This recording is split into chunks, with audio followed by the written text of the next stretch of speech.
Je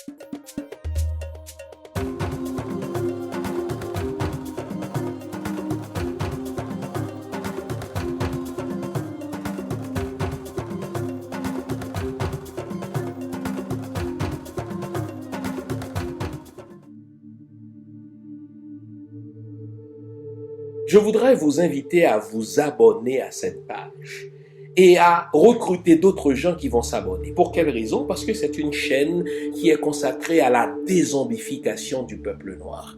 Vous savez, en ma qualité de théologien, d'historien et d'expert en management public, je décide de mettre toute mon énergie et toute l'équipe qui travaille avec moi décide aussi de mettre toute son énergie à la dézombification du peuple noir. L'émission s'appelle Lumière sur le monde. Eh bien, cette lumière, ce n'est pas moi. Cette lumière, c'est le travail que nous faisons ensemble. Lorsque tout à coup, on réalise qu'on nous a roulé dans la farine, on réalise qu'on nous a trompés pendant, n'est-ce pas, des siècles, et que tout à coup, nous prenons conscience de nos ressources, nous prenons conscience de notre identité, et ayant pris conscience de tout cela, nous prenons la décision de partager ce que nous sommes, ce que nous comprenons avec les autres. Donc, nous avons besoin d'avoir une masse critique d'hommes et de femmes noirs réveillés qui vont changer, n'est-ce pas, leur pays respectif pour la gloire de nos ancêtres. Nos ancêtres méritent cela. Ils se sont sacrifiés pour nous et c'est à nous aujourd'hui de prendre le relais. Comment on le fait? On le fait en se dézombifiant et en dézombifiant les autres. Je vous invite donc à liker ce qui se fait sur cette chaîne, à le sharer, à le partager avec les autres, à vous abonner et si vous l'avez fait déjà, à recruter d'autres qui vont s'abonner. On est ensemble, on garde le moral car tant que va le moral, tout va.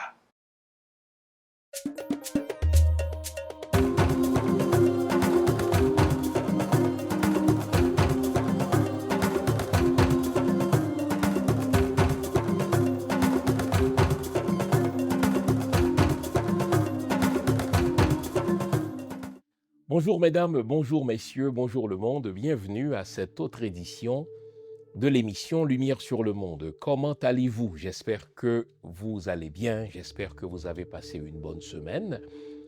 J'espère aussi que vous êtes disposés à nous consacrer la prochaine heure, tandis que nous allons continuer à analyser, à scruter l'excellence des peuples noirs. Aujourd'hui, nous allons regarder, nous allons considérer, analyser l'excellence des peuples noirs sous l'angle des relations internationales, sous l'angle des rapports internationaux, c'est-à-dire des rapports entre les nations, proprement dites. Toutefois, nous ne saurions commencer l'émission sans rendre hommage à un grand disparu du paysage artistique, du paysage littéraire, du paysage politique haïtien. Je veux parler de Franck Etienne. Franck Etienne est un nom très connu, probablement le nom le plus connu auprès des Haïtiens en ce qui a trait à la littérature, en ce qui a trait à la peinture, en ce qui a trait aussi au théâtre. Quant à moi, l'œuvre de Franck Etienne, en particulier son œuvre théâtrale, et là encore, soyons plus précis, sa pièce « Pelle en tête » a été pour moi un moment politique. J'étais encore dans mon adolescence quand cette pièce à saveur hautement politique, c'est-à-dire à saveur hautement anti-dictatoriale, faisait le tour du pays. Et son œuvre fait partie de ces éléments majeurs qui ont formé ma conscience politique. Bon, n'ayant pas grandi à Port-au-Prince et surtout ayant laissé Haïti tout de suite après mes études secondaires classiques, je n'ai pas connu physiquement Franck Etienne. J'ai lu un ou deux de ses livres. Toutefois, l'année dernière, j'étais agréablement surpris lorsque j'ai reçu un texto de son frère, toujours élégant. L'élégance doit être un trait de famille dans ce cas précis. Marc-Yves Volsi, pour ne pas le nommer, qui m'a transmis un texto dans lequel Franck Etienne lui a exprimé son vif désir d'entrer en contact avec moi. Et ce fut pour moi un honneur. Et effectivement, j'ai appelé Franck Etienne et je fus, dans un premier temps, impressionné, le mot est trop faible, par son rire à la fois tonitruant, son rire contagieux, mais également par sa générosité et son amabilité. Et depuis ce temps, qui remonte à un petit peu plus d'1 an maintenant, Franck Etienne s'est imposé la discipline de m'appeler à tous les 2 samedis. Et on discutait de tout. On parlait bien sûr de spiritualité, on parlait de littérature, on parlait de politique. Et ce fut pour moi un honneur de me compter au nombre des amis de Franck Etienne. Je fus comme vous triste lorsque j'ai appris la nouvelle de son départ, sauf que c'était prévisible. Ceux qui ont échangé avec Franck Etienne au cours des dernières semaines, comme ce fut le cas pour moi, savent que Franck Etienne n'arrêtait pas de dire qu'il était fatigué d'entendre les bruits de balles dans son quartier ou un peu partout à Port-au-Prince.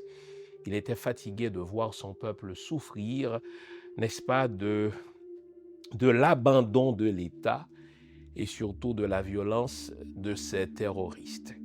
Eh bien, je pense que dans le cas de Franck Etienne, c'est mission accomplie. Il a rempli ce pourquoi il était venu sur Terre. C'est un génie. Je pense que le mot ici n'est pas un cliché. C'est un homme aux multiples dimensions, grand auteur devant l'Éternel, grand acteur aussi, dramaturge, grand peintre, chanteur, danseur. Eh bien, quand on sait les divers talents, quand on sait les nombreux dons de Franck Etienne, eh bien, il faut dire comme tout le monde, son départ constitue une lourde perte pour Haïti. Mais comme nous le savons, c'est le sort qui est réservé à tout être humain. Martin Luther King appelle la mort justement l'ultime démocratie.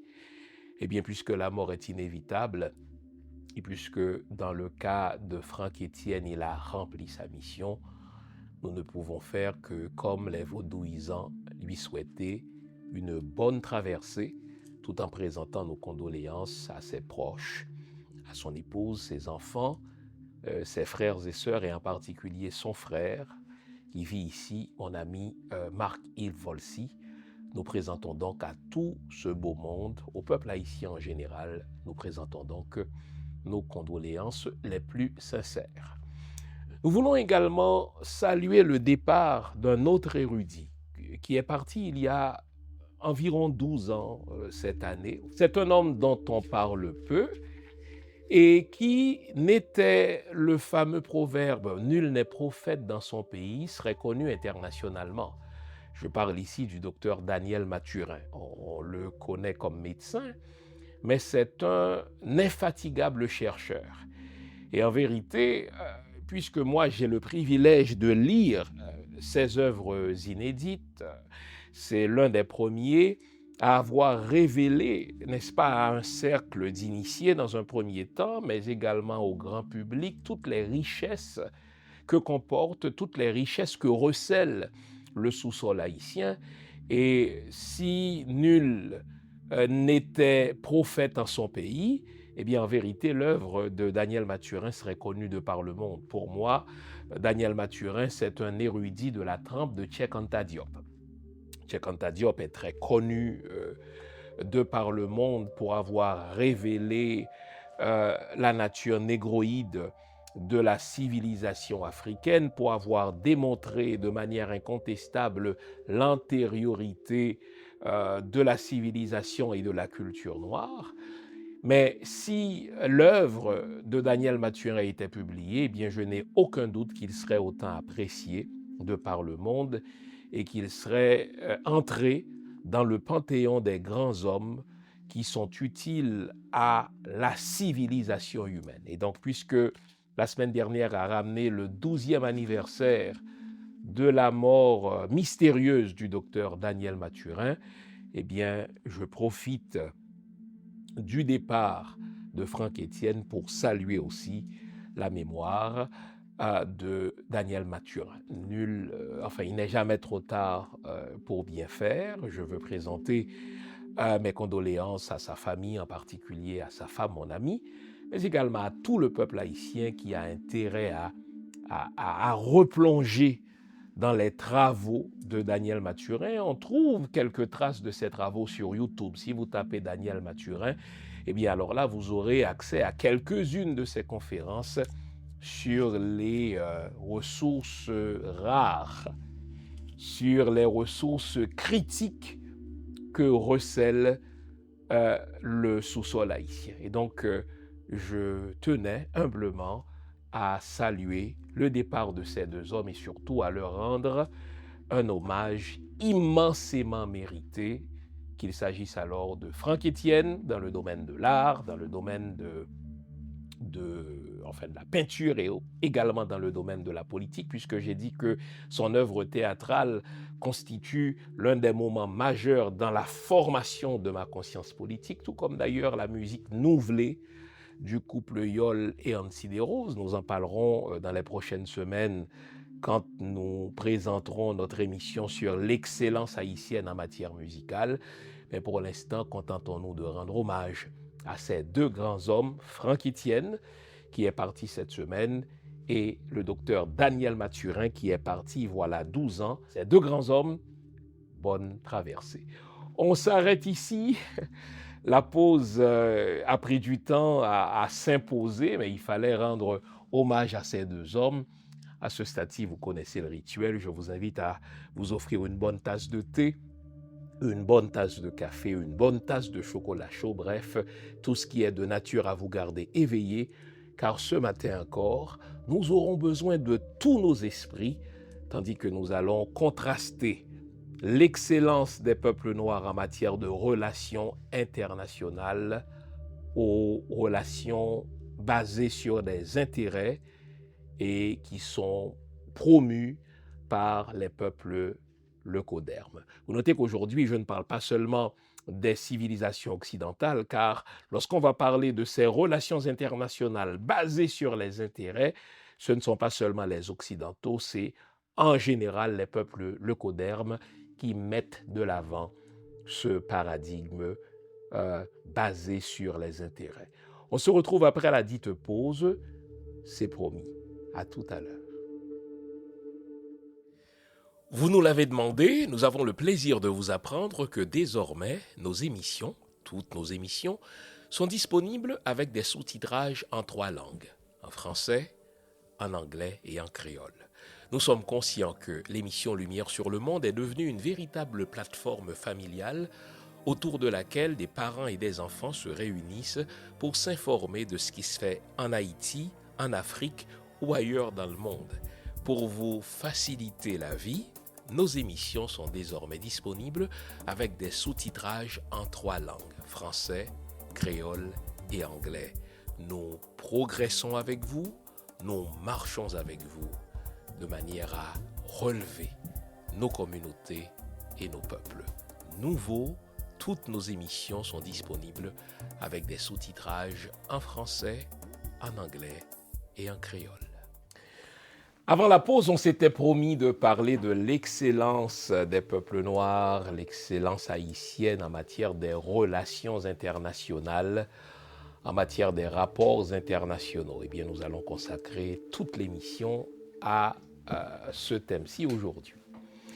Le prétexte nous fut servi dimanche dernier lorsque les journalistes un peu naïfs ont été scandalisés lorsqu'ils ont appris que Donald Trump a conditionné l'aide américaine à l'accès aux minéraux critiques, à l'accès aux terres rares de l'Ukraine. Jusque-là, l'État américain, les États-Unis d'Amérique, nous ont laissé l'impression qu'ils aidaient l'Ukraine de manière désintéressée. Joe Biden nous laissait la fausse impression, je dis bien fausse impression, puisque, comme on le sait, Pendant plusieurs années, le fils de Joe Biden a gagné beaucoup d'argent en siégeant sur le conseil d'administration d'une entreprise ukrainienne.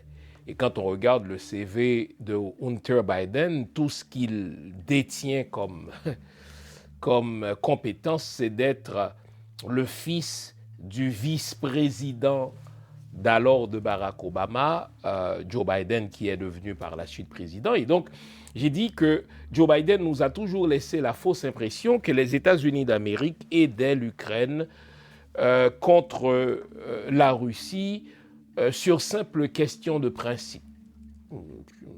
Principe du respect de l'autodétermination des peuples. Bon, il faut être naïf pour croire en cela, puisque l'histoire des rapports des États-Unis d'Amérique avec les autres peuples révèle tout à fait le contraire.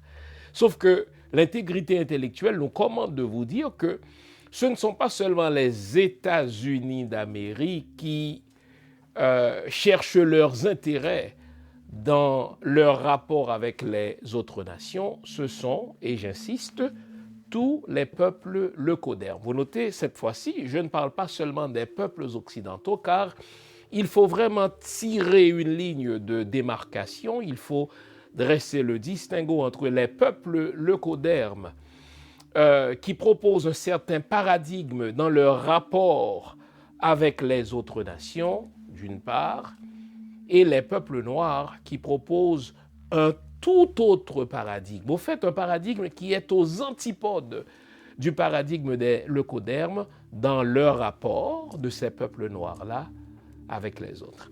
Alors, pour parler de l'excellence des peuples noirs dans leur rapport avec les autres nations, dans leurs relations internationales, nous allons bâtir l'émission d'aujourd'hui en deux grands contrastes. D'abord, je vais vous proposer une série presque interminable d'exemples de relations des peuples leucodermes avec les autres peuples, une série d'exemples presque interminables de rapports entre les peuples leucodermes entre eux, et vous verrez à chaque fois, et je vais vous le dire, vous en faire la démonstration, vous verrez à chaque fois que ces relations-là reposent sur un paradigme intéressé. Et ce n'est pas pour rien que leur porte-parole, dans ce sens-là, l'ancien président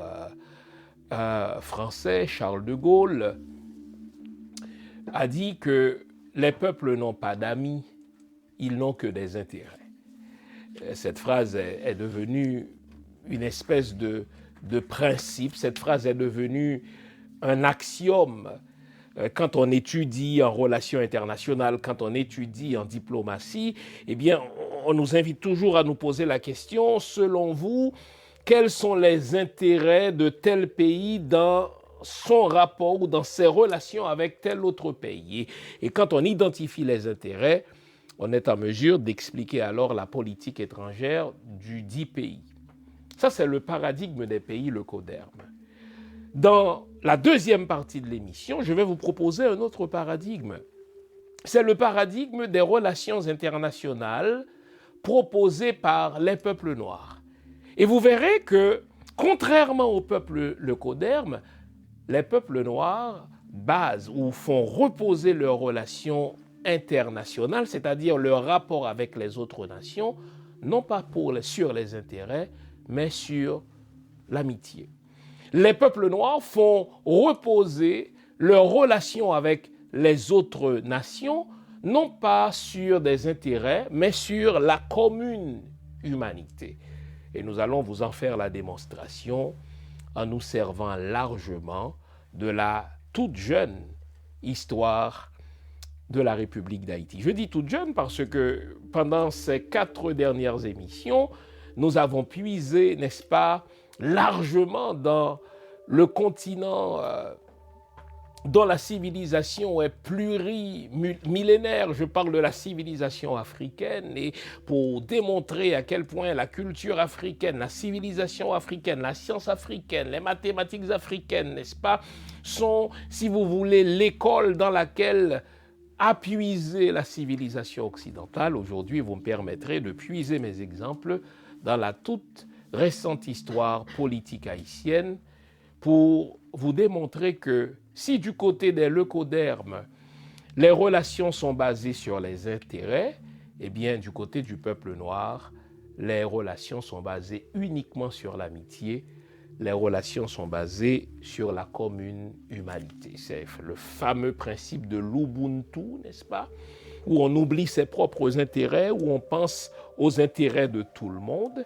Ainsi donc, on peut se sacrifier, on peut fermer les yeux sur ses propres besoins afin d'aller aider un autre qui se trouve dans une situation beaucoup plus nécessiteuse que nous. Alors, je disais, Donald Trump semble avoir surpris quelques naïfs lorsque, dans son bureau ovale, il a dit devant des journalistes qu'il a conditionné désormais l'aide américaine à l'Ukraine à l'acceptation par l'Ukraine de donner accès aux États-Unis à non moins que 50% de ces minéraux critiques, à non moins que 50% de ces terres rares.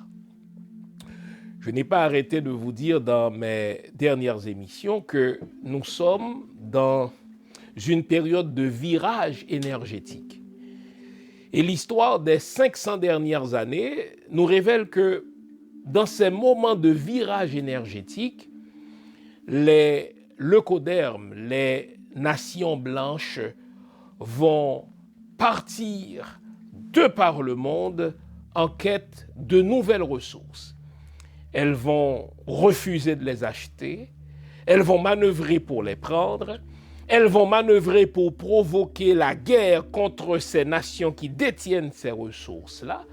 On a vu ça dans l'histoire avec l'Empire britannique, c'est ce qu'on appelle la diplomatie de la canonnière. Comment l'Empire britannique faisait-il de la diplomatie quand l'armée britannique arrivait aux frontières d'une nation plus faible? Eh bien, elle y arrivait avec ses navires, elle y arrivait avec ses bateaux de guerre, et elle vous faisait, enfin, son armée vous faisait connaître sa volonté en tirant quelques coups de canon, et après quelques coups de canon, eh bien, cette nation était prête à se rendre et à accorder, n'est-ce pas, à l'Empire britannique tout ce qu'il demandait.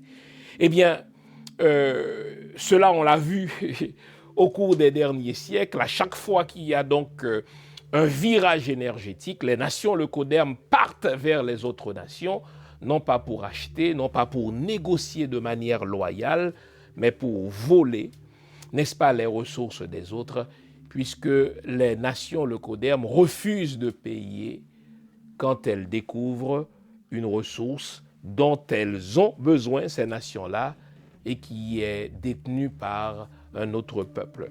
Alors Donald Trump a dit à l'Ukraine, nous allons conditionner notre aide à l'accès à vos ressources critiques, à l'accès à vos minéraux critiques, à l'accès à vos terres rares. Donald Trump n'a pas seulement envoyé son secrétaire d'État, c'est-à-dire son ministre des Affaires étrangères, il a dépêché auprès du président Zelensky, qu'il a insulté au passage, n'est-ce pas, son émissaire en matière commerciale, et qui lui a fait comprendre au nez que les États-Unis refusent d'aider, à moins que l'Ukraine accepte de signer un accord, libre consentement, on repassera, à moins que l'Ukraine accepte de signer un accord dans lequel, eh bien, ce pays-là donne accès aux États-Unis à 50% de ses minéraux, à 50% de ses terres rares. Et comme si cela en soi n'était pas suffisant, et presque au même moment, on entendait son vice-président à la conférence sur la sécurité à Munich. Ils tenaient tous les mêmes propos pour aider l'Ukraine. l'Ukraine doit accepter de nous donner accès à 50% de ces minéraux critiques. Donc c'est du donnant-donnant. Vous vous demandez où trouver mes livres? Simple, sur mon site, prioritairement, www.jeanfils-aimé.com. Vous avez accès à tout ce que j'ai écrit. Où que vous vous trouviez dans le monde, nous livrons partout où c'est possible. Vous pouvez aussi avoir accès à mes livres par amazon.ca. C'est un excellent cadeau à se faire ou à faire aux autres. Servez-vous-en. Nos intérêts en vous fournissant des armes, nos intérêts en vous fournissant de l'argent consistent à avoir en retour accès à vos minéraux critiques. Bon, et il ne faut pas croire que c'est Donald Trump qui a inventé cela. La grande différence entre un Donald Trump et un autre président américain, c'est que Donald Trump dit tout haut ce que les autres font, n'est-ce pas, tout bas. Donald Trump fait à la face de la ville et du monde ce que les autres font en secret. Je vais donc, comme je l'ai dit en début de l'émission, vous fournir une série d'exemples interminables, exemples par lesquels vous verrez à chaque fois le paradigme des relations entre les nations, le paradigme, le coderme entre les nations, eh bien, c'est que les relations doivent reposer sur les intérêts. Pour ne pas aller plus loin, on va commencer ces exemples-là, n'est-ce pas, en 1881, 1882. Que se passe-t-il à la fin du 19e siècle? C'est que les nations occidentales, à commencer par l'Empire britannique, commencent à s'industrialiser. Et économiquement, il en coûte moins cher de produire quelque chose par une machine que de le faire, n'est-ce pas, travailler par un esclave. Il fallait non seulement nourrir l'esclave, comme vous le savez, cela entraînait un coût, il fallait aller le captiver en Afrique, construire des négriers, attendre jusqu'à 3 mois, n'est-ce pas, faire travailler cet esclave-là, et la durée de vie utile d'un esclave n'était pas si longue que cela, et les chiffres, n'est-ce pas, l'économie prouvait par A plus B qu'il en coûtait moins cher de produire quelque chose par une machine que de le faire produire par un esclave. C'est la fameuse industrialisation. Dès lors qu'on a découvert qu'il en coûtait moins cher de produire quelque chose par une machine que par un esclave, eh bien, l'Empire britannique est devenu l'apôtre soudain de l'abolition de l'esclavage. Sauf que les autres nations ont mis du temps à comprendre cette logique. Haïti a imposé la logique de l'abolition de l'esclavage à la France en 1804. Et lorsque nous avons proclamé notre indépendance à la suite de la proclamation de l'abolition de l'esclavage chez nous en 1793, eh bien, le monde occidental, qui avait les mains trempées dans le trafic inhumain de l'esclavage, n'est-ce pas, a dû, si vous voulez, réajuster ses cartes. D'abord, le monde religieux. Je l'ai déjà dit, après l'indépendance d'Haïti en 1804, les nations chrétiennes se sont réunies dans un congrès, et le but de ce congrès, c'était de remanier la Bible et d'en faire désormais une version pour les esclaves. C'est la fameuse Bible des esclaves. Et qu'est-ce qu'on a fait dans cette Bible? On a réduit la Bible que vous avez entre les mains et que les mêmes occidentaux vous présentent comme la parole de Dieu, c'est-à-dire la parole inspirée de Dieu, la parole sortie de la bouche de Dieu, parole de laquelle il ne faut rien retrancher et à laquelle il ne faut rien ajouter. Et bien, tout de suite après l'indépendance d'Haïti en 1804, 2 ans après, les nations occidentales qui n'arrêtaient pas d'envoyer des missionnaires dans les Caraïbes, qui n'arrêtaient pas d'envoyer des missionnaires en Afrique, ont retouché la Bible et ont enlevé de cette Bible 2/3 de son contenu.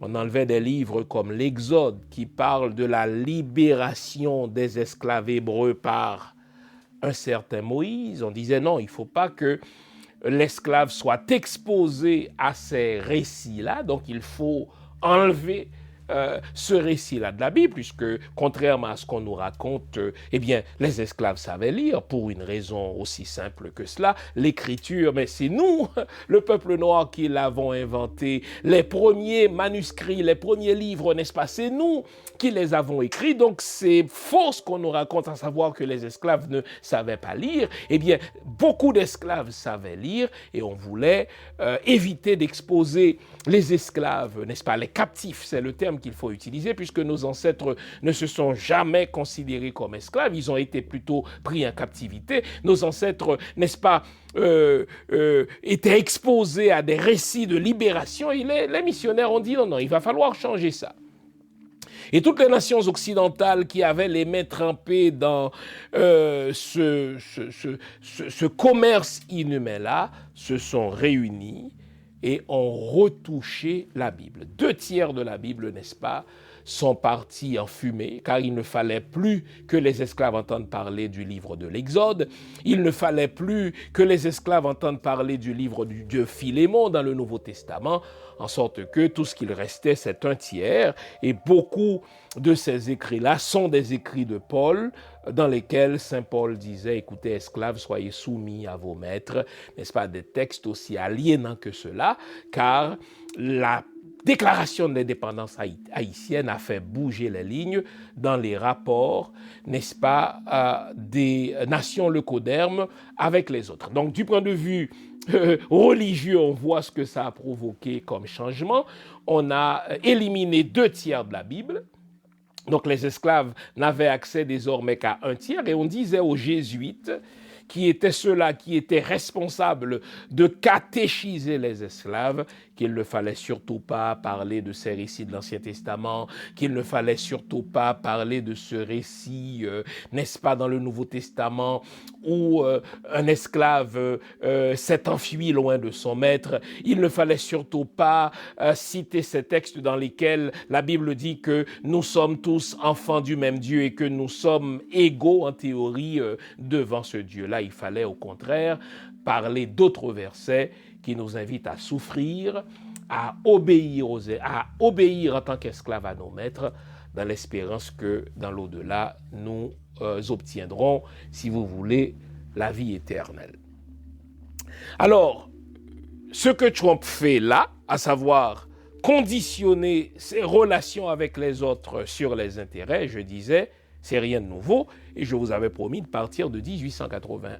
1881, nous sommes dans ce qu'on appelle la conférence de Berlin. À la conférence de Berlin, c'est le chef d'État allemand qui convoque ses homologues, les autres chefs d'État ou chefs de gouvernement des nations leucodermes, puisqu'il n'y avait pas que des Occidentaux à cette conférence, les Russes, eux aussi étaient présents. Et imaginez, à l'ordre du jour de cette conférence de Berlin, on allait décider, en tant que nation blanche, comment on allait se partager l'Afrique. Et si vous prenez le temps, vous pouvez trouver les actes de cette conférence de Berlin sur Internet. J'en parle dans mon livre « Être noir, une fabrication occidentale ». Si vous prenez le temps de lire, de passer à travers les actes, mais très longs, de cette conférence de Berlin, vous ferez un certain nombre de remarques. D'abord, l'objet de cette conférence, c'était de se partager l'Afrique, mais sans les Africains. Ça vous dit quelque chose? On se réunit en tant que nation leucoderme pour parler d'un autre, mais sans se donner la peine d'inviter cet autre-là. Ça vous dit Donald Trump? Bien sûr que ça devrait vous rappeler Donald Trump. Donald Trump envoie son secrétaire d'État, il envoie ses diplomates rencontrer les Russes pour parler de l'Ukraine, mais sans l'Ukraine. C'est ça l'un des piliers, n'est-ce pas, des relations international aux yeux d'un leucoderme. On peut parler de l'autre si l'autre a des ressources. On peut parler de l'autre si l'autre a des richesses dont on a besoin, mais on n'a pas besoin de l'inviter. On va inviter, n'est-ce pas, une nation de puissance semblable. On va inviter un État de puissance comparable pour décider avec lui de ce qu'on va faire des richesses de l'autre sans l'accord de l'autre. Si Zelensky était le moindrement formé en histoire, eh bien, il s'attendrait à ce revirement des États-Unis. J'ai déjà cité Henry Kissinger, que je n'aime pas, mais qui est un érudit en matière de relations internationales. Si vous voulez comprendre, n'est-ce pas, les enjeux géopolitiques, vous n'avez pas le choix que de lire Henry Kissinger, même si certaines fois vous devez vous boucher le nez en le lisant. Eh bien, c'est lui qui disait, je paraphrase, s'il est dangereux d'être les ennemis des Américains, il est encore plus dangereux d'être leur ami, car les États-Unis ont pour habitude de lâcher leur ami en pleine négociation avec quelqu'un qu'on considérait jusque-là comme un ennemi. Alors, revenons donc à cette fameuse conférence de Berlin. Les nations leucodermes se réunissent, et là on s'est dit, telle partie de l'Afrique va être pour la Belgique, telle autre partie va être pour la France, telle autre partie va être, n'est-ce pas, pour l'Allemagne, telle autre pour la Norvège, parce que toutes les nations occidentales, toutes les nations leucodermes étaient représentées, car on avait choisi de déchiqueter l'Afrique. Nous sommes en 1881, mais vous notez que ce paradigme-là n'a pas changé. Lorsque, dans les années 50, les Africains ont commencé à se rebeller, c'est injuste vis-à-vis de nos frères africains, lorsqu'ils ont intensifié leur rébellion contre la France, eh bien, qu'est-ce que la France fait ? Après avoir assassiné pas mal d'entre eux, la France leur a entré dans la gorge un accord qu'on appelle la France-Afrique. En quoi consistent ces 11 accords secrets qui constituent la France-Afrique ? Eh bien, la France fait main basse, littéralement, sur les richesses du sous-sol africain, sans nécessairement offrir à ces États africains l'occasion de dire non. Tout comme fait Donald Trump avec l'Ukraine. Il a dit à la face du monde que Zelensky n'a rien en main pour dire non. Il lui faudra dire oui, car s'il ne dit pas oui, Zelensky, c'est-à-dire s'il ne donne pas 50% de ses minéraux critiques aux États-Unis, c'est pas compliqué, nous allons tout simplement couper la tuyauterie, il n'y aura plus d'armes américaines en Ukraine, il n'y aura plus un seul dollar américain en Ukraine, et on va faciliter aux Russes, n'est-ce pas, la prise du territoire ukrainien. Donc, derrière la soi-disant aide américaine se dessinaient déjà les intérêts américains. Les intérêts américains dans cette guerre russo-ukrainienne, c'était de faire main basse sur les terres rares ukrainiennes. C'était de faire main basse sur les ressources critiques ukrainiennes. Et encore une fois, Donald Trump n'a rien inventé. Donald Trump n'a fait que suivre, n'est-ce pas, le paradigme des nations leucodermes en matière de relations internationales.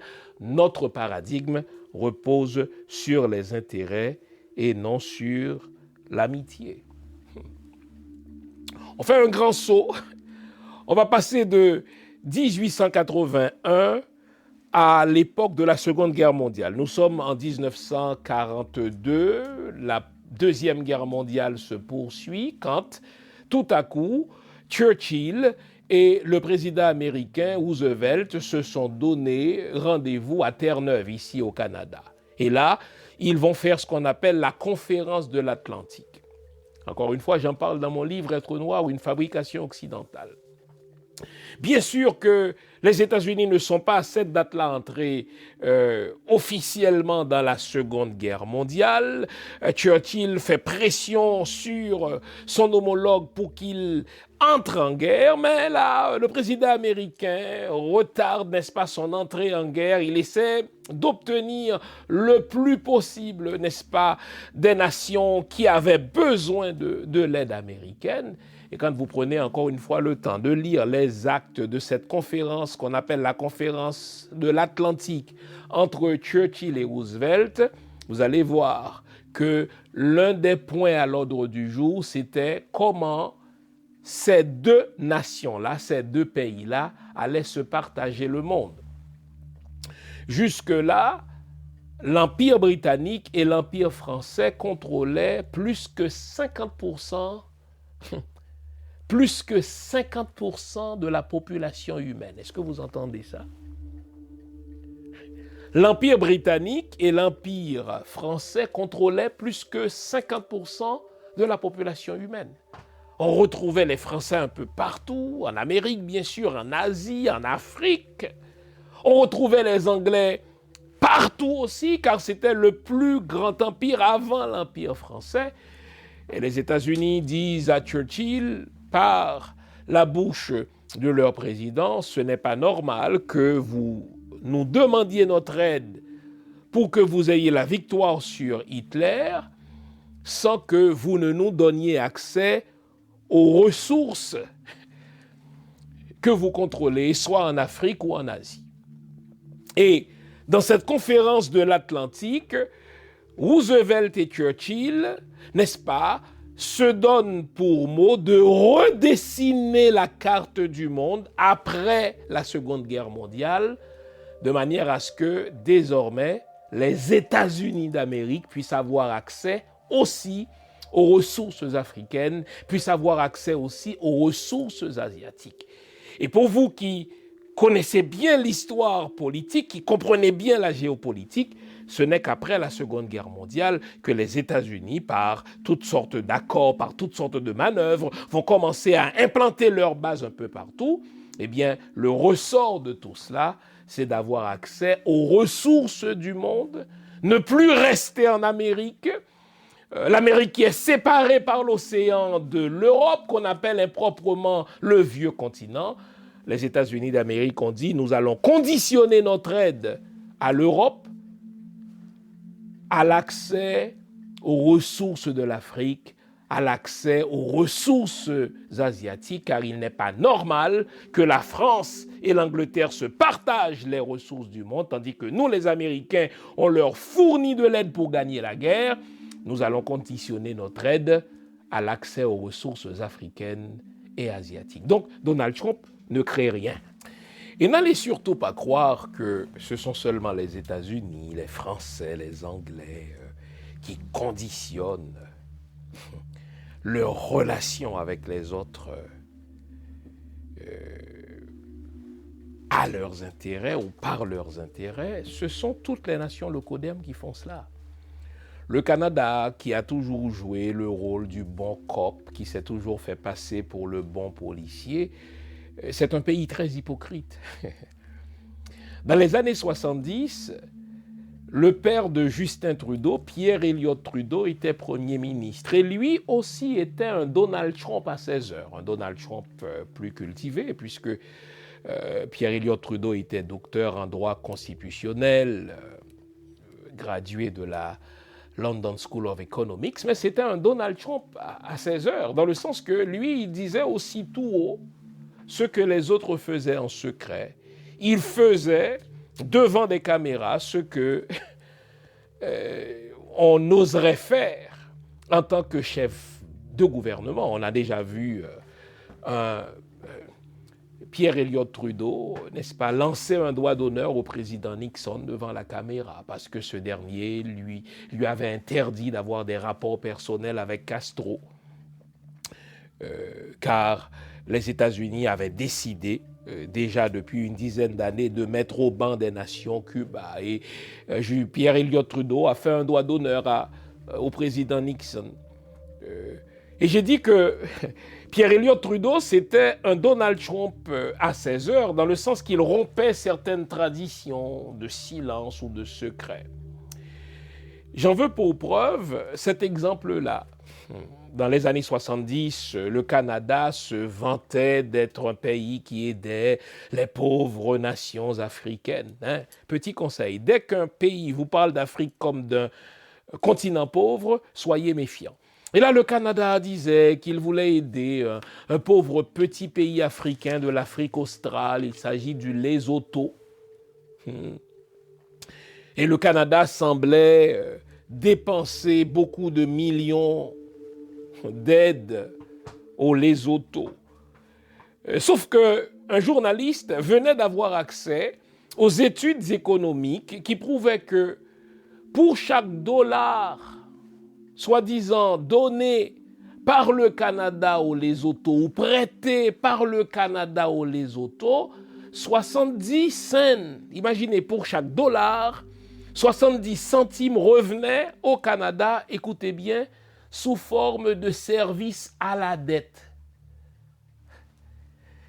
Et lorsqu'on a cru qu'on allait coincer Pierre Elliott Trudeau en lui posant la question que voici, vous prétendez aider le Lesotho, mais on découvre que vous exploitez le Lesotho car vous prétendez prêter de l'argent au Lesotho pour faire de l'aide au développement, mais sur chaque dollar que vous prêtez, il y a 70 cents qui reviennent au Canada sous forme d'aide, sous forme, de service ou d'intérêt à la dette. Et Pierre Elliott Trudeau disait en réponse, en guise de réponse, écoutez, le Canada, ce n'est pas l'armée du salut. On n'a jamais dit que nous, on faisait une œuvre missionnaire. Quand on aidait, on devait avoir nos propres intérêts là-dedans. Eh bien, que ce soit immoral de penser qu'on vous prête $1 tandis que 70 cents reviennent sous forme de service à la dette, oui, c'est immoral, on s'en fout. Le Canada, disait Pierre Elliott Trudeau, n'est pas l'armée du salut. Si je vous parlais d'un certain Clinton, cela vous dirait quelque chose, bien sûr. Clinton, c'est celui qui a succédé à George Bush père. George Bush père, qui venait d'approuver le premier renversement de Jean-Bertrand Aristide, le premier coup d'État contre Jean-Bertrand Aristide, n'est-ce pas, perpétré par Cédras et ses sbires, Cédras et sa bande. Et je me souviens, comme si c'était d'hier, de la campagne de Bill Clinton. Bill Clinton faisait campagne sur sa promesse de faire revenir la démocratie en Haïti. Il a fait cette promesse, n'est-ce pas, à Little Haïti, donc au peuple haïtien qui était, ouf, mon Dieu, enthousiaste devant ses promesses. Il a fait ses promesses devant le Black Caucus du Congrès américain qu'il allait faire revenir la démocratie en Haïti s'il était porté à la présidence américaine. Voilà, on connaît l'histoire. Bill Clinton a battu George Bush père. Il a tenu promesse, il a ramené Jean-Bertrand Aristide au pouvoir en Haïti dans les soutes des avions de l'armée américaine, sauf que Bill Clinton a conditionné son retour, sa promesse de faire retourner Jean-Bertrand Aristide au pouvoir en Haïti à la signature par Aristide d'un accord par lequel Aristide ouvrait tout simplement le marché du pays au riz de l'Arkansas, l'État dont Bill Clinton a déjà été gouverneur. Il a gagné sur tous les points, au point que lui-même a dit que c'était l'accord du diable. Et je n'oublierai pas non plus ces fameuses larmes de crocodile de Clinton qui, au lendemain du tremblement de terre de 2010, a avoué, a confessé au monde entier, surtout au peuple haïtien, avoir détruit l'économie haïtienne. Car, disait-il, jusqu'à moi, Haïti avait une certaine autonomie alimentaire, Haïti avait une certaine autarcie alimentaire.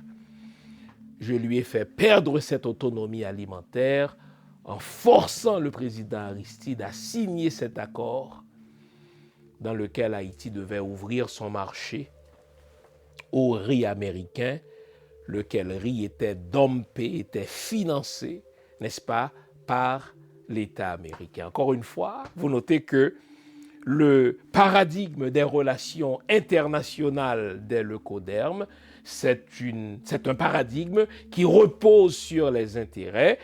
Quel intérêt ai-je à faire revenir Aristide au pouvoir en Haïti? Mon intérêt, c'est de forcer Haïti à signer cet accord dans lequel le marché haïtien allait s'ouvrir librement au riz américain. Et vous aurez compris qu'on ne peut pas faire concurrence à l'industrie agroalimentaire américaine parce que c'est une grosse machine. C'est une machine qui est financée par l'État américain, le fameux dumping du riz, contre lequel les États-Unis, n'est-ce pas, se sont opposés, justement, s'agissant d'autres pays. Quand il s'agit de la Chine, on est contre le dumping, mais s'agissant d'Haïti, on est pour le dumping. Et depuis ce temps, cela ne sert à rien aux paysans haïtiens de produire du riz, car peu importe ses efforts, le riz américain coûtera toujours moins cher. Cela ne sert plus à rien aux paysans haïtiens de produire quelques produits que ce soit. Et moi, je me souviens quand j'étais encore en Haïti, on était fiers de consommer le riz de l'Artibonite. La vallée de l'Artibonite, n'est-ce pas, nourrissait toute la population haïtienne en matière de riz, de même que le Nord pouvait produire à tout le pays, n'est-ce pas, des bananes. Donc on avait littéralement des régions qui étaient spécialisées dans la production de certains produits alimentaires. Mais avec cet accord du diable, imposé par les États-Unis au président Aristide, on a tout simplement perdu notre autonomie, notre autarcie alimentaire, parce que faire revenir la démocratie en Haïti n'était pas une question de principe, c'était une question d'intérêt. On va faire un autre saut d'une dizaine d'années. Je vous amène en 2003. 2003, les États-Unis envahissent l'Irak sous de faux prétextes. Le prétexte, mais c'est que les États-Unis découvrent par sa technologie très avancée que l'Irak développe des armes de destruction massive. On en a toujours eu des doutes. On savait que c'était des mensonges. Les autres nations hésitaient à accompagner les États-Unis. Elles ont fini par dire non. Le Canada a dit non, nous n'allons pas vous accompagner dans cette invasion illégale. La France elle-même a dit non. Les États-Unis ont choisi d'y aller seuls avec les Anglais. Fine. Et très rapidement, étant donné leur puissance de feu, ils ont réduit à la poussière l'armée irakienne. Et quelques semaines plus tard, quelle ne fut la vantardise du président Bush, fils cette fois-ci, lorsqu'il a déclaré à la face du monde « Mission accomplished ». Mission accomplie, nous avons vaincu l'ennemi. Fine. Et tout de suite après, son vice-président, Dick Cheney, allait révéler à la face du monde la véritable raison pour laquelle les États-Unis ont fait la guerre à l'Irak. Dick Cheney l'a dit, c'était pour ses puits de pétrole. Et il a ajouté, puisque les Anglais et les Américains ont été les seuls à se rendre en Irak pour lui livrer la guerre de manière à avoir accès à ces puits de pétrole, nos compagnies vont être les seules aussi à avoir accès au pétrole irakien. Et dois-je vous rappeler qu'avant de devenir vice-président, Dick Cheney a fait toute sa fortune en travaillant pour des compagnies pétrolières. Donc il était normal que Dick Cheney, le faucon, pousse les États-Unis à entrer en guerre contre l'Irak au nom des intérêts d'avoir accès aux puits de pétrole irakiens. Nous sommes là en 2003. Le temps me manquerait si je devais vous parler de l'invasion de la Libye par la France. N'est-ce pas? Le prétexte était que Kadhafi est un dictateur féroce qui maltraite son peuple, etc. Et la France s'est liguée avec les États-Unis, avec les Anglais pour créer ce qu'on appelle un corridor humanitaire aérien de manière à empêcher que l'armée de l'air libyenne frappe son propre peuple. Eh bien, Kadhafi, une fois assassiné, on a compris que l'intérêt véritable de la France, c'était d'avoir accès aux puits de pétrole de la Libye. Et si vous posez la question que voici aujourd'hui à un Libyen, plus de 10 ans après l'assassinat de Kadhafi, est-ce qu'un Libyen est mieux aujourd'hui qu'il ne fut sous Kadhafi? Eh bien, la réponse est claire, non. La Libye est devenue un pays charcuté, n'est-ce pas, contrôlé par des bandits, contrôlé par des terroristes, n'est-ce pas, qui, eux, ont accès aux puits de pétrole et qui négocient en cachette avec, vous comprenez la suite, avec les compagnies pétrolières françaises. Donc, l'intérêt de la France dans le démantèlement du régime de Kadhafi, ce n'était pas une question de démocratie, c'est de la foutaise tout cela. Ça, c'est un beau discours pour, n'est-ce pas, épater sa propre population.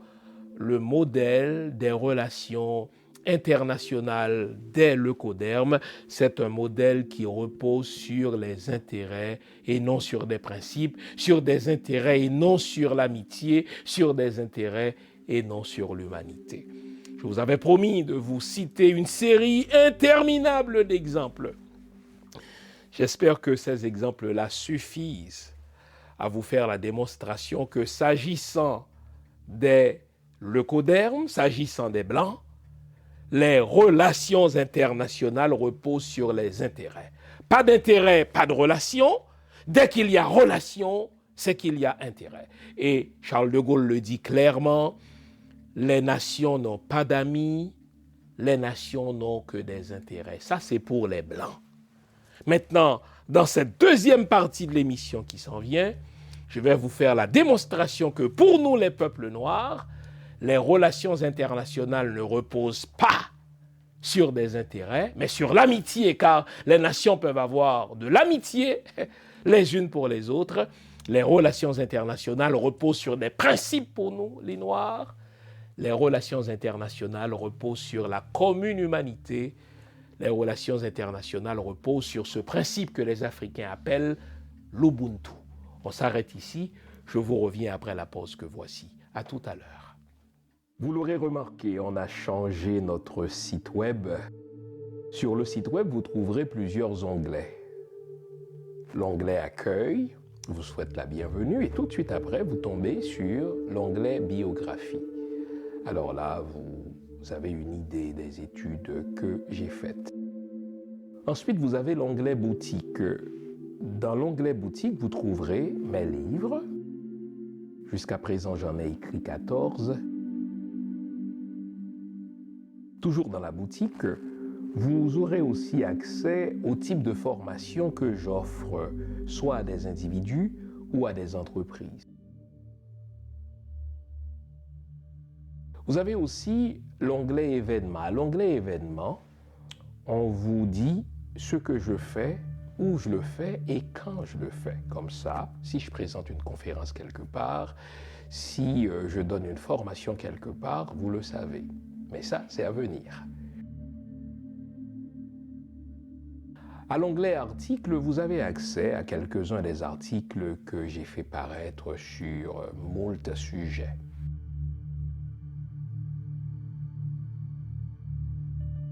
Vous trouverez aussi mes audios. Au fait, les audios, ce sont les anciennes émissions que j'ai présentées à la radio CPAM et que vous avez appréciées. Ce sont des émissions que j'ai présentées sur toutes sortes de sujets allant de la spiritualité à la mystique, de la mystique à la religion, en particulier la religion chrétienne, le judaïsme et un petit peu d'islam aussi. Donc vous trouverez de tout cela. Et enfin, à l'onglet émissions, vous avez accès aux diverses chroniques ou aux divers liens par lesquels je présente des chroniques, que ce soit à la radio, à la télé ou sur les médias sociaux. Enfin, vous avez l'onglet Contact qui vous permet de me contacter soit par email ou par les médias sociaux. Le nouveau site de Jean Fils-Aimé, c'est le vôtre. Servez-vous-en.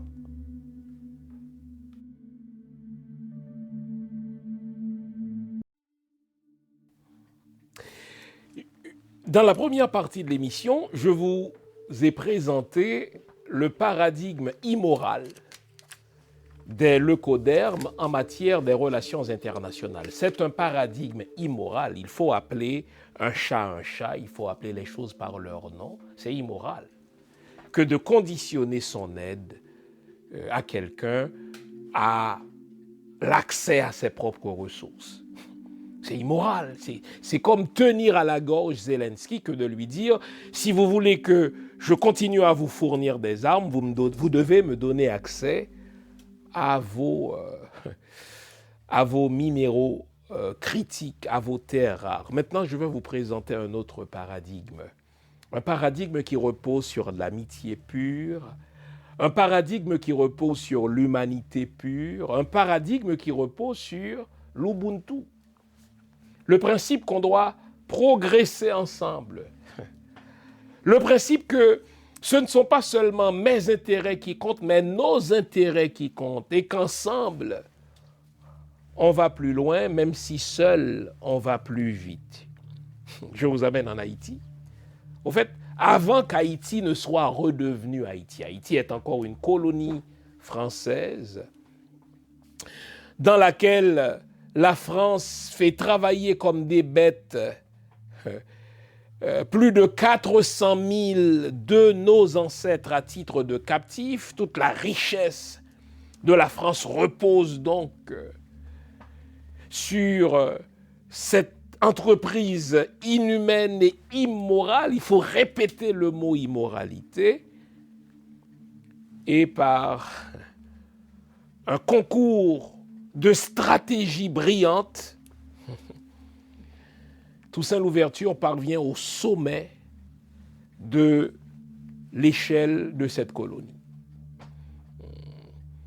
Général de l'armée et plus tard gouverneur général à vie de cette colonie. Et l'une des premières politiques que Toussaint Louverture va prendre, l'une des premières politiques publiques que Toussaint Louverture va poser, ça, l'histoire ne nous l'apprend pas toujours, c'est qu'il va rendre aux Juifs, écoutez bien, il va rendre aux Juifs des terres que l'État français leur avait confisquées lors de la révocation de l'édit de Nantes. Donc là, j'ai cité plusieurs formules qu'il me faut vous expliquer en tant qu'historien. Le roi Henri IV, le roi français Henri IV, qui était présenté comme un roi pacifique, avait signé ce qu'on appelle un édit, un décret, le fameux édit de Nantes, qui, contrairement à ce qui se faisait avant lui, permettait aux Français, généralement quelconques, de pratiquer la religion de leur choix et de permettre aux Juifs de pratiquer le judaïsme sans perdre aucun droit. C'est ainsi, par exemple, qu'à Saint-Domingue, les Juifs pouvaient pratiquer leur religion. On avait une très vieille synagogue, n'est-ce pas, au Cap en particulier, et on permettait aux Juifs d'enterrer leurs morts selon leurs propres rituels religieux. C'est ainsi qu'au Cap haïtien, ville dont je suis natif, on a encore un très vieux cimetière juif, probablement l'un des plus vieux cimetières juifs au monde, non loin de la ville où je suis né. Et lorsque le roi Louis XIV est monté au pouvoir, l'une des premières politiques publiques qu'il a posées, c'est de révoquer l'édit de Nantes. Donc, l'édit de Nantes, qui était un édit de tolérance religieuse, a été révoqué par Louis XIV et désormais, la seule religion qui était permise sur les territoires français, territoire de l'Hexagone ou territoire français d'outre-tombe, c'était la religion catholique. Et en plus, avec la révocation de l'édit de Nantes, écoutez bien, on interdisait aux Juifs non seulement de pratiquer leur religion, mais on leur interdisait d'avoir quelque propriété que ce soit.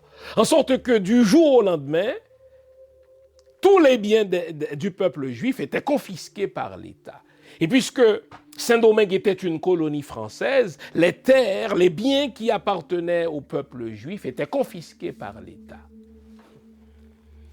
Lorsque Toussaint Louverture est devenu gouverneur général de Saint-Domingue, même si Saint-Domingue demeurait sur papier une colonie française, l'une des premières politiques que Toussaint Louverture a posées, c'était de rendre aux Juifs les terres qui leur appartenaient. J'ai vu de mes yeux, le pléonasme ici est voulu, vous l'aurez compris, la signature un peu tremblante de Toussaint Louverture, encadrée de ces 3 points qui expriment, n'est-ce pas, ses convictions maçonniques. J'ai donc vu, de mes yeux un décret signé donc par Toussaint Louverture par lequel il rendait à une famille juive d'Haïti une terre qui lui était confisquée par l'État français et qui lui a été remise par Toussaint Louverture. Et lorsque Toussaint Louverture a pris cette politique publique, vous l'aurez compris, il n'avait aucun intérêt particulier à accommoder les Juifs. Il était seulement guidé par une question de justice naturelle, il était seulement guidé par une question de moralité, il était guidé par de l'amitié. Contrairement au modèle leucoderme qui repose sur des intérêts, eh bien, le modèle de relation entre les nations chez le peuple noir repose uniquement sur l'amitié. Là, je pars de notre ancêtre Toussaint Louverture. À peine est-il fait gouverneur général à vie qu'il prend comme politique publique de rendre au peuple juif les terres qui étaient confisquées par l'État français à la suite de la révocation de l'édit de Nantes. Nous avons, comme vous le savez, proclamé notre indépendance en 1804, mais avant même la proclamation de notre indépendance, nous avons cultivé comme ADN collectif la haine pour l'esclavage, en sorte que rapidement Haïti est devenue, n'est-ce pas, une nation phare pour combattre l'esclavage où qu'il se trouvât dans le monde. Et l'une des premières décisions que le premier homme d'État haïtien, l'empereur Jean-Jacques Dessalines, a prise, c'était de proposer, écoutez-moi bien, à l'État américain de racheter chaque esclave noir qui se trouvait sur son territoire. Imaginez, les amis, nous sommes un petit pays à peine sorti des griffes de l'État français, et notre premier homme d'État a choisi d'écrire au président américain pour lui proposer de racheter chaque esclave noir qui se trouvait sur le sol américain. Ça, ce sont des choses qu'on nous cache, et le président américain était à ce point offusqué par la proposition de l'empereur Jean-Jacques Dessalines qu'il a décidé, n'est-ce pas, de cacher cette lettre-là et d'en faire, si vous voulez, un secret d'État. On a appris cela par d'autres sources, cette fois-ci haïtiennes, l'une des premières décisions, l'une des premières correspondances que le premier homme d'État haïtien a entretenu, a lancé, n'est-ce pas, auprès du président américain, c'était de lui proposer d'acheter chaque esclave noir qui se trouvait sur son sol. Et de suivre un ordre chronologique, enfin plutôt une logique diachronique, d'y aller, n'est-ce pas, vraiment date après date, je pourrais passer de 1804, 1805 à 1824. En fait, je ne résiste pas à l'idée de le faire pour vous parler de cette décision du président Boyer, l'un des successeurs de Jean-Jacques Dessalines, qui a choisi, lui, d'accueillir plus de 6000 Noirs américains qui subissaient la discrimination aux États-Unis, et il a choisi de les accueillir.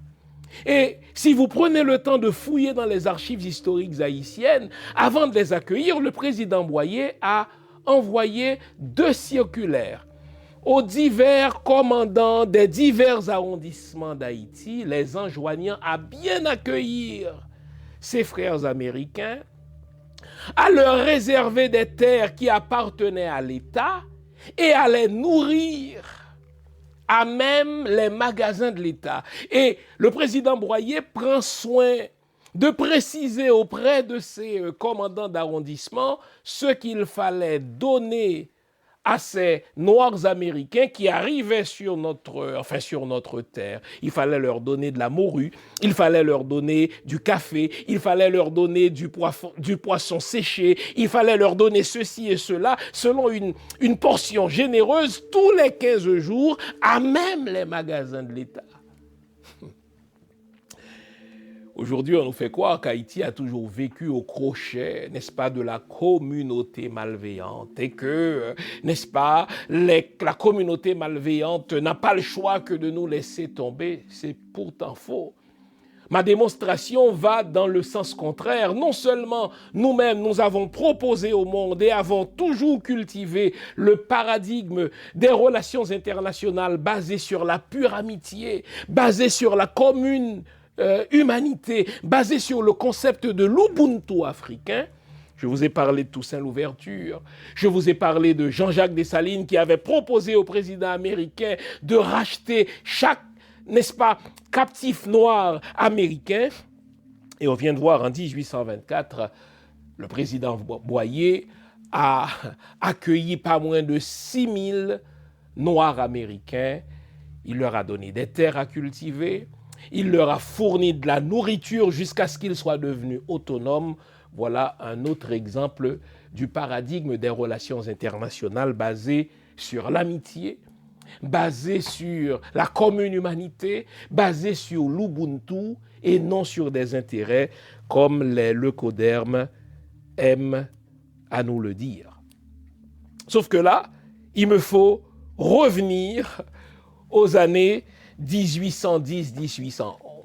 On le sait, l'empereur Jean-Jacques Dessalines est assassiné à la suite d'un complot transnational. J'aime à vous dire que avant son assassinat, les journaux américains disaient avec force détail que cet homme d'État noir allait être assassiné. En particulier, un journal de la ville de Philadelphie annonçait que le premier homme d'État haïtien allait être assassiné. L'assassinat une fois perpétré, Christophe Henry est devenu chef d'État dans le Nord, qu'il a transformé en un royaume prospère, en un royaume illustre. Cela vaut la peine de lire sur les archives historiques, n'est-ce pas, du roi Christophe.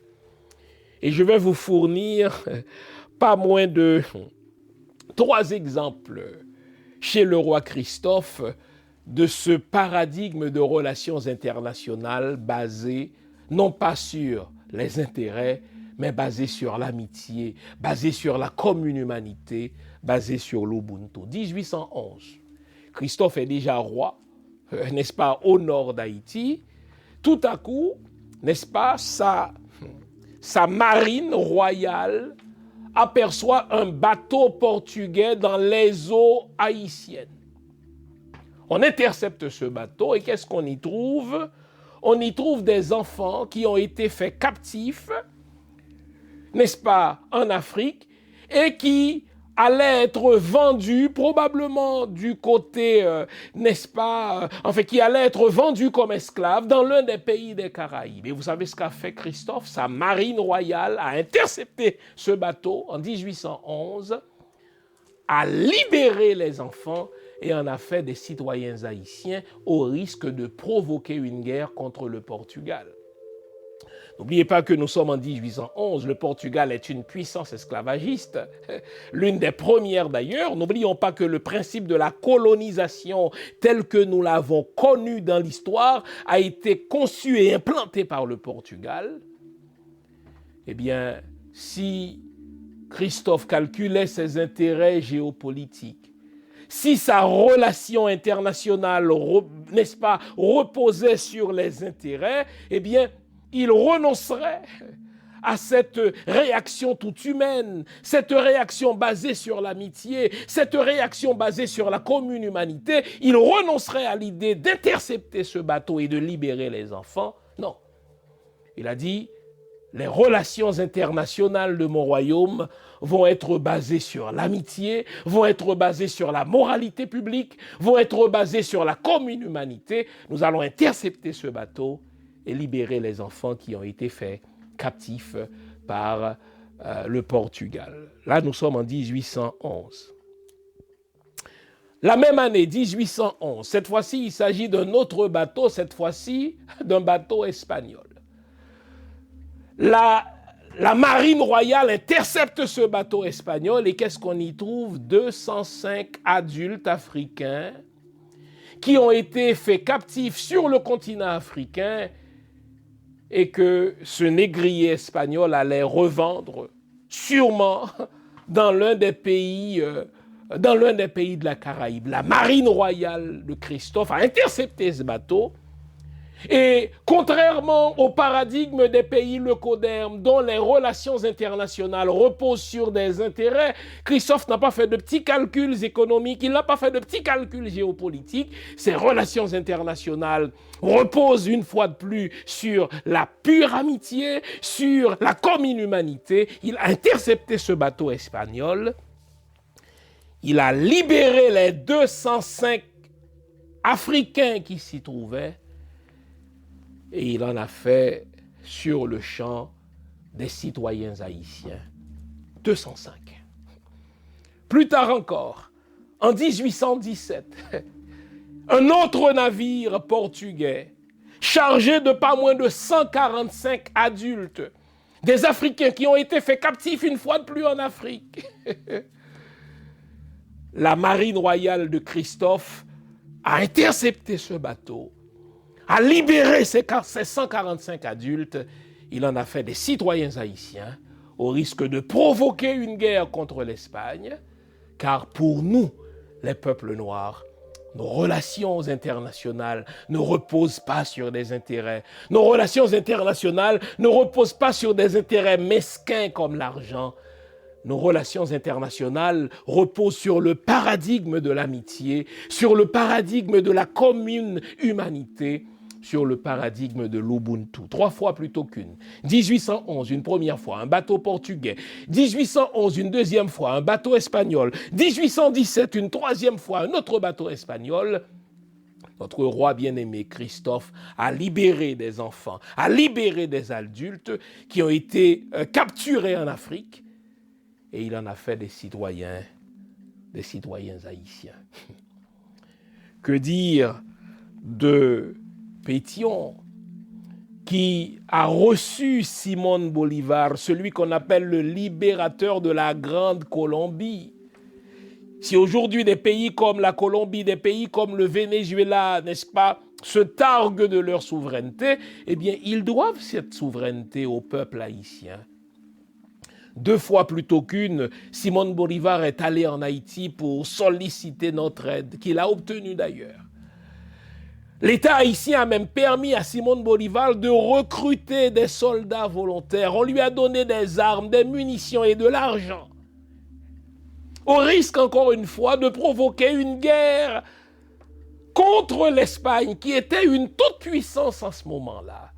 Sauf que pour nous, le peuple noir, nos relations internationales ne reposent pas sur des intérêts, elles reposent sur des principes. Le principe de la liberté, le principe de l'égalité entre les humains, le principe de l'amitié pure, le principe de la commune humanité. On a donné de l'argent à Simón Bolívar, on lui a donné des armes, on lui a donné des munitions, on lui a permis de recruter nos propres soldats.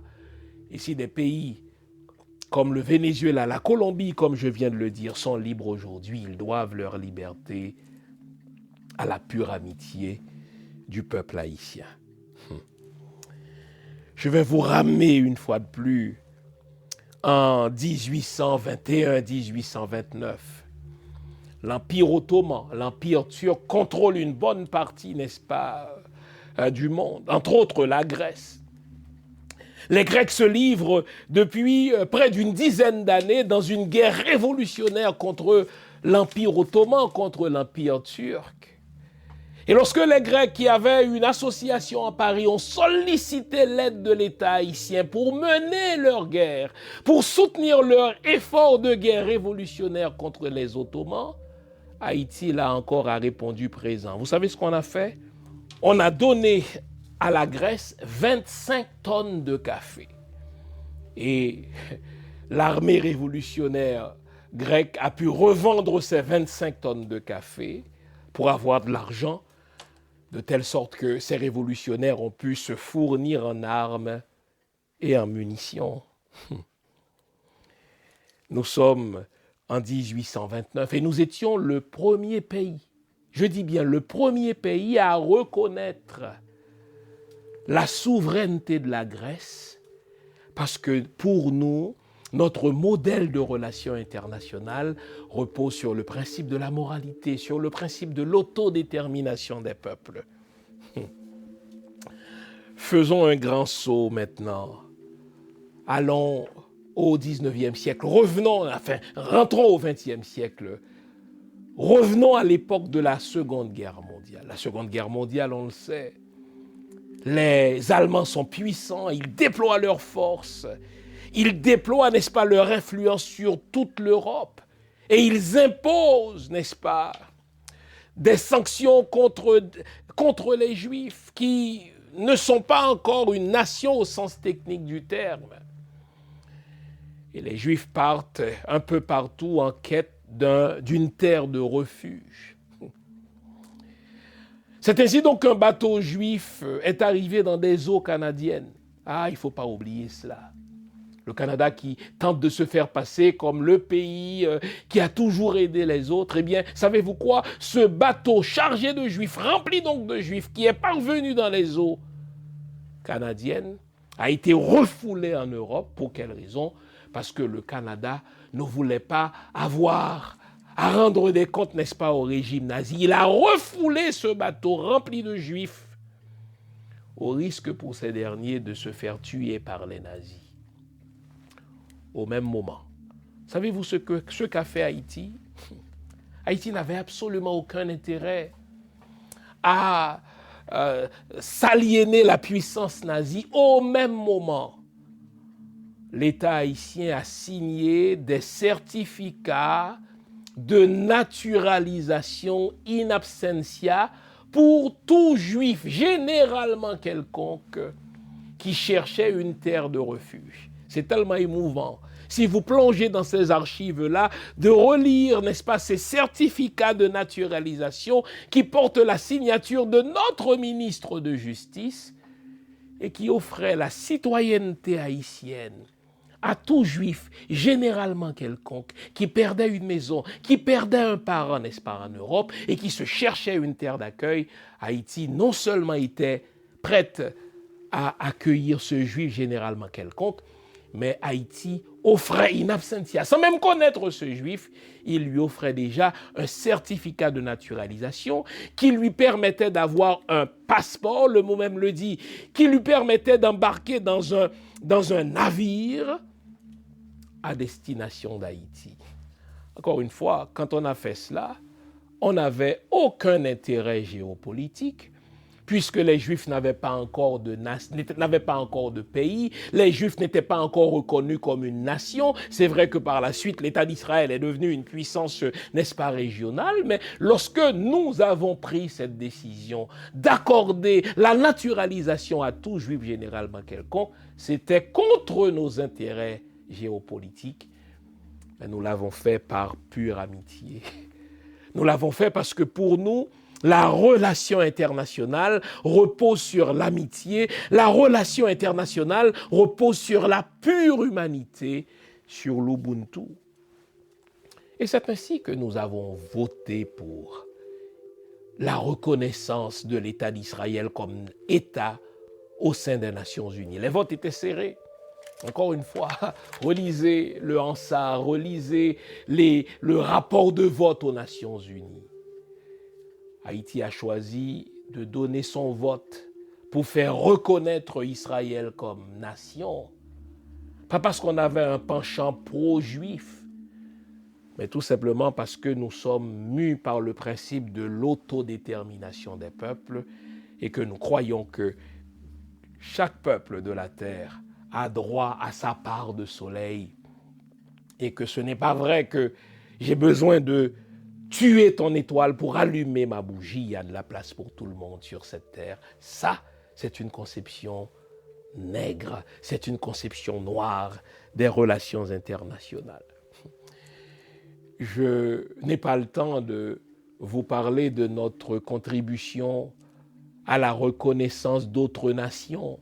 Je parle de l'Éthiopie, je parle aussi, n'est-ce pas, de la Libye, j'ai déjà parlé d'Israël, j'ai parlé de la Grèce.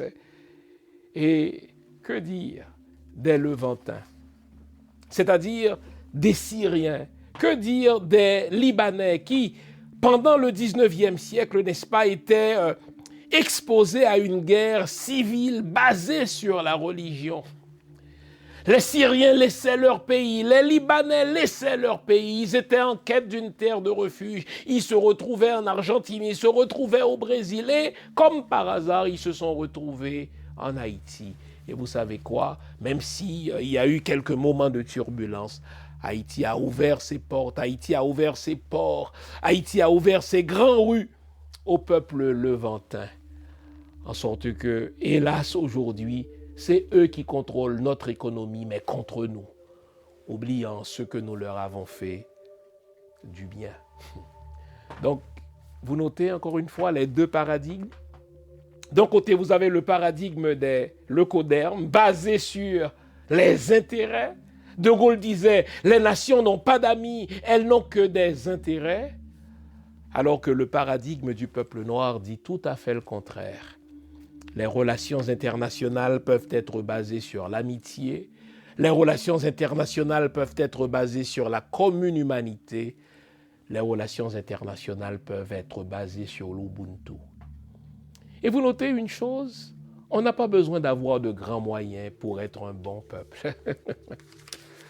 Lorsqu'Haïti a aidé la Grèce en lui donnant 25 tonnes de café, mais on était géographiquement un petit pays avec de très faibles moyens. La France nous siphonnait déjà nos ressources puisque la France nous imposait déjà ses 150 000 francs or, l'équivalent de, on l'a dit, n'est-ce pas, 27 milliards d'euros aujourd'hui. Nous devions rembourser cette dette jusqu'à 5 fois plutôt qu'une. Nous avons mis un siècle à payer cette rançon de l'indépendance à la France, qu'elle nous doit d'ailleurs. Vous n'avez pas besoin d'être un peuple riche pour être un bon peuple. Vous n'avez pas besoin d'être une puissance militaire, une puissance économique pour être bon. L'histoire nous apprend au contraire que les peuples qui sont une puissance économique sont de très mauvais peuples. Suivez mon regard, les États-Unis d'Amérique. Suivez mon regard, la France.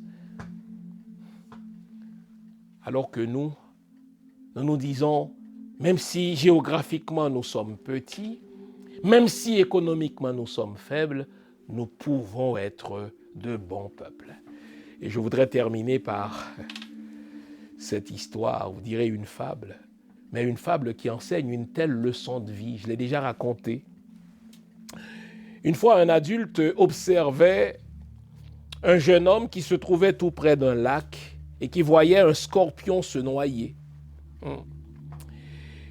À chaque fois que le scorpion allait se noyer, le jeune homme tendait une branche d'arbre et grâce à cette branche d'arbre, le scorpion remontait à la surface. Sauf que quand le scorpion remontait à la surface, il piquait le jeune homme. Et le jeune homme, dans sa frayeur, lance par terre, n'est-ce pas, ou plutôt lance dans l'eau sa branche d'arbre et le scorpion risquait encore de se noyer. Et là encore, voyant que le scorpion allait se noyer, il tendait une autre branche au scorpion qui remontait à la surface pour reposer le même geste, le piquer. Et lui encore, étant effrayé, lâchait, n'est-ce pas, la branche d'arbre et l'exercice recommençait à chaque fois. Et le vieillard, s'approchant du jeune homme, il lui a lancé des remontrances, des reproches. Mais ne voyez-vous pas que c'est précisément parce que vous sauvez le scorpion qu'il arrive à vous piquer?